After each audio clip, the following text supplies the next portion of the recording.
नमस्कार, मैं आपके साथ पल्लवी श्रीवास्तव और आप देख रहे हैं आना टीवी। जिस तरीके से आपको पता है कि दिल्ली में हलचल मच चुका है जब से केजरीवाल सलाखों के पीछे गए हैं, वहीं पे आज केजरीवाल के कार्यकर्ता, कई मंत्री जिसमें संजय सिंह अतिशी भी मौजूद है, ये लोग आज उपवास प्रोटेस्ट कर रहे हैं जंतर मंतर पे। तो उसी के बीच हमारे समक्ष कुछ लोग खड़े हैं जिनसे हम चलते हैं, जानते हैं कि आखिर उपवास करने से क्या अरविंद केजरीवाल को छोड़ा जाएगा।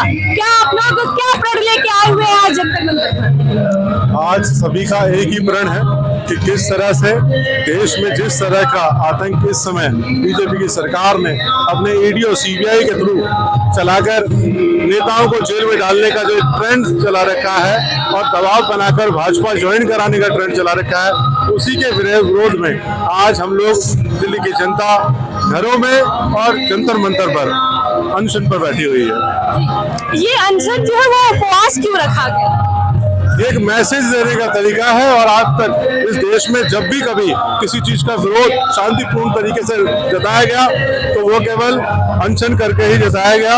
और उसी के लिए हम लोग भी यहाँ अनशन पर बैठे हुए हैं कि सरकार, उस गूंगी बहरी सरकार को पता चले कि दिल्ली की जनता आप लोगों के द्वारा करे गए कार्यों से तंग आ चुकी है और आने वाले चुनाव में आपको इस बार हम लोग वोट से बताने वाले हैं। अच्छा, आपको लग रहा है जिस तरीके से लगातार विपक्षी पार्टी कह रहे हैं कि अरविंद केजरीवाल से मोदी सरकार घबरा गई?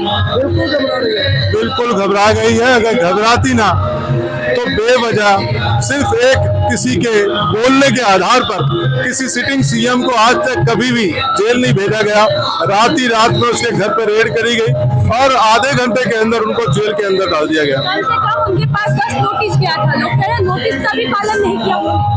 कोर्ट ने कभी भी नहीं कहा कि आप लोग वीडियो कॉन्फ्रेंसिंग के थ्रू आप लोग अपने जवाब नहीं दे सकते हैं, आप लेटर के द्वारा नहीं दे सकते हैं। हर बार अरविंद केजरीवाल जी ने उनके नोटिस का जवाब देते हुए कहा कि मुझे केवल ये बताइए कि आपने मुझे अक्यूज की तरह ये नोटिस दिया है, आप मुझे किसी गवाह के थ्रू बुला रहे हैं, आप किसी की कंप्लेंट पर मुझे बुला रहे हैं। तो उन्होंने कभी भी उन नोटिस के उन जो जवाब अरविंद केजरीवाल जी ने अपने लेटर के थ्रू दिए गए उनका कभी भी जवाब नहीं दिया। अच्छा, जिस तरीके से लोग बोल रहे हैं इस्तीफा मांग रहे हैं लगातार, अब सुप्रीम कोर्ट में भी ये चला गया है, तो क्या वो सीएम पद से इस्तीफा देना चाहिए उन्हें?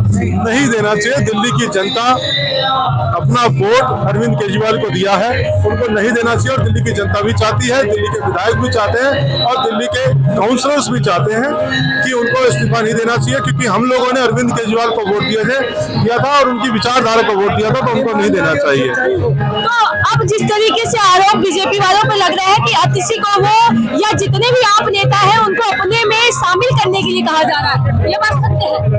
आप देख रहे हैं कि पूरे देश के अंदर जिस तरह का इन्होंने माहौल बना रखा है, वे लोग चाहते हैं कि इस तरह की चीजें हों। पर मैं एक कार्यकर्ता आम आदमी पार्टी का आपको विश्वास दिलाना चाहता हूं कि दिल्ली के अंदर चुने हुए नेता, चाहे वो विधायक हो, चाहे वो मिनिस्टर हो, चाहे वो काउंसलर हो, चाहे वो कोई छोटा कार्यकर्ता हो, वो भाजपा के किसी भी दबाव में, किसी भी डर में आने वाला नहीं है। ना वो भाजपा ज्वाइन करेगा, वो केवल और केवल एक विचारधारा से जुड़ा हुआ है जो दिल्ली की भलाई के लिए है, स्कूलों के लिए है, हेल्थ के लिए है, फरिश्ते योजना के लिए, माताओं के लिए, तीर्थ यात्राओं के लिए है, चाहे वो फ्री की बस यात्राओं के लिए, महिलाओं के लिए, जो सम्मान के लिए, वो दिल्ली की जनता के सम्मान के लिए जो उसको आजादी के बाद से आज तक नहीं मिला और वो आम आदमी पार्टी के द्वारा मिलने लगा है, तो सम्मान के लिए उस विचारधारा के साथ खड़ा है। वो कभी भी किसी भी पार्टी को ज्वाइन नहीं करेगा।